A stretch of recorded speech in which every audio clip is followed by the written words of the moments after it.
Olá, tudo bem? Sejam muito bem-vindos. Hoje nós vamos falar sobre vasectomia. Esse que ainda é um tabu para vários homens que os afasta do consultório. Será que a vasectomia causa câncer de testículo?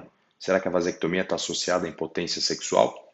Eu pretendo responder essas perguntas nesse breve vídeo. A vasectomia, embora seja o método masculino mais eficaz para prevenir a gravidez, ainda hoje representa apenas 8% dos procedimentos contraceptivos realizados no mundo. Nos parâmetros brasileiros, para nos situarmos, a lei que rege a vasectomia é a Lei nº 9263, e ela preconiza que homens acima de 25 anos, com pelo menos 2 filhos vivos, ou cuja gestação futura represente um risco de vida materno, eles podem ser submetidos à vasectomia, desde que assinem um termo de consentimento e o período desde a assinatura até a cirurgia seja de pelo menos 60 dias. Para compreendermos como funciona a vasectomia, é importante a gente entender como funciona a síntese e a produção dos espermatozoides. Os espermatozoides eles são produzidos por cada testículo e eles são transportados até o pênis por meio de 2 tubos, chamados ductos deferentes. Ao longo desse caminho, algumas secreções, como as secreções prostáticas, se unem aos espermatozoides e formam o sêmen. Apenas 5% do volume do sêmen é caracterizado por espermatozoides, os outros 95% são caracterizados por esses outros fluidos.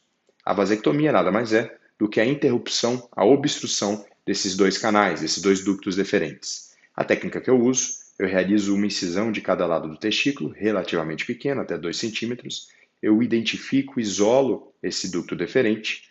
Eu resseco um fragmento de até 1 centímetro e meio, cauterizo cada ponta desses ductos e dou um ponto isolando os 2 cotos. Isso para prevenir a formação da recanalização. É um procedimento relativamente simples, pode ser realizado no consultório ou no hospital, a depender da preferência do paciente ou da experiência do urologista. A gente pode fazer sob anestesia local, onde é infiltrado o anestésico próximo ao ducto deferente que bloqueia o nervo que passa ao redor, ou sob sedação, onde o anestésico é infiltrado, injetado na veia e o paciente adormece. Após a cirurgia, os testículos continuam produzindo espermatozoides. Os testículos continuam sintetizando a testosterona. A diferença é que os espermatozoides produzidos, que não são eliminados no sêmen, agora são absorvidos pelo organismo. Com isso, não. O testículo ele não aumenta o risco de causar câncer. Então a vasectomia não está associada a câncer de testículo. E respondendo a segunda pergunta, também não. A vasectomia não está associada à impotência sexual. A sensibilidade, o orgasmo, a ejaculação do paciente está preservada, mas agora, na presença do sêmen, não há mais aquele componente de 5% dos espermatozoides.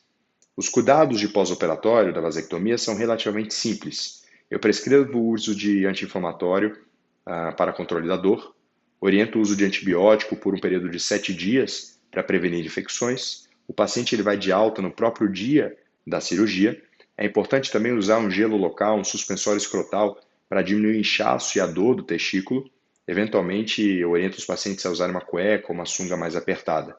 Oriento também a não realizar relações sexuais por um período de 7 dias para evitar trauma ou inflamação local. E as relações sexuais desprotegidas elas são liberadas após 2 a 3 meses, onde realizamos 2 espermogramas, e se esses espermogramas não mostrarem a presença de espermatozoides vivos, o paciente está liberado de forma mais segura. A vasectomia praticamente não tem complicações. As complicações são raras, mas devem ser lembradas. A primeira é o surgimento de hematoma, que pode ocorrer de 3 a 5% dos casos. Isso é a presença de sangramento, de um sangue coletado na região da cirurgia. O paciente ele percebe esse hematoma pela presença de inchaço e dor local. Nessas situações, ele deve procurar o urologista. Quando esse inchaço está associado a vermelhidão, a calor e eventualmente febre, nós podemos ter um quadro de infecção e o paciente também deve procurar o urologista.